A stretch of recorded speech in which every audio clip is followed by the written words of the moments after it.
If you've spent any time with Python, I'm willing to bet you've hit a wall with this exact problem. It's one of those classic trip-ups that can lead to some seriously sneaky bugs. So today, we're going to dive in and finally clear up the confusion between Python's is and equals operators.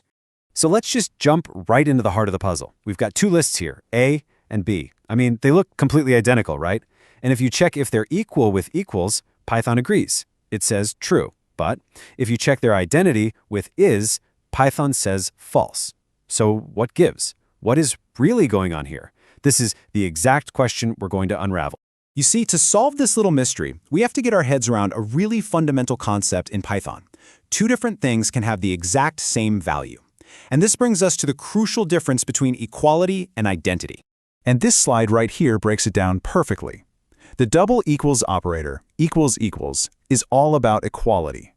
It just asks, hey, are the values inside you the same? And for our lists, yep, they are. But the is operator, well, it checks for identity. It asks a much stricter question. Are you two names pointing to the very same object in memory? Think of it like this. Identical twins. They are absolutely equal in appearance, but they are not the same single person. Okay, so let's zoom in on that stricter check, the identity operator is. This is really where the nuance of how Python thinks comes into play. So here's the absolute key. Is does not care one bit about what's inside the variables. It only cares about the memory address, that unique spot in your computer's memory where the object lives. So when we made our lists A and B on separate lines, they each got their own little spot in memory. Now, if we had set C equals A, then A is C would be true, because then both A and C are just two different names for the exact same list. This is such a great way to remember it. Seriously, anytime you see is in some code, just translate it in your head to this question. Are these two labels pointing to the very same box? If you do that, the logic just clicks into place. Now this table makes the whole thing crystal clear. Check out that first example. X equals Y equals 3, 4. Here, X is Y is true. Why? Because we created one list object and pointed both X and Y at it. But then look at the second example. We assign 3, 4 to X, and then we do it again for Y on a new line. Now, X is Y is false. We've made two separate identical twin list objects. They hold the same values, but they are not the same thing. All right, so we've got comparing objects down. But what if you want to check for something inside an object? Well, that's a whole different kind of question. And for that, we use the in operator. The in operator is thankfully a lot more straightforward. It's not worried about identity or comparing two whole objects.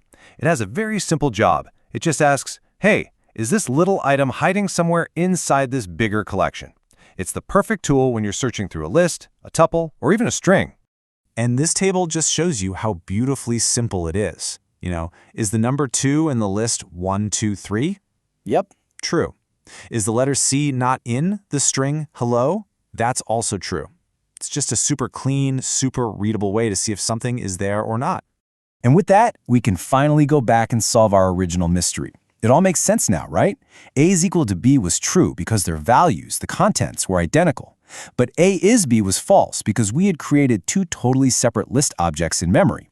They were our identical twins, not the same person. Okay, so understanding the theory is one thing, but how do we actually use this stuff correctly in our day-to-day code?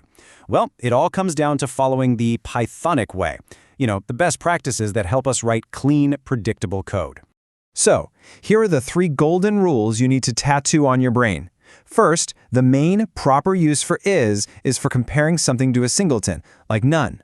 You should always write if my var is none, not if my var equals none. Second, anytime you actually care about the values, if two numbers are the same, or two strings, or two lists, you always use equals. And third, when you just need to see if an item is inside a collection, you use in. Seriously, if you just follow these 3 rules, you'll dodge this whole class of confusing bugs. So let me leave you with a final thought. Now that this difference between value and identity is fresh in your mind, think back. Think back to your own projects.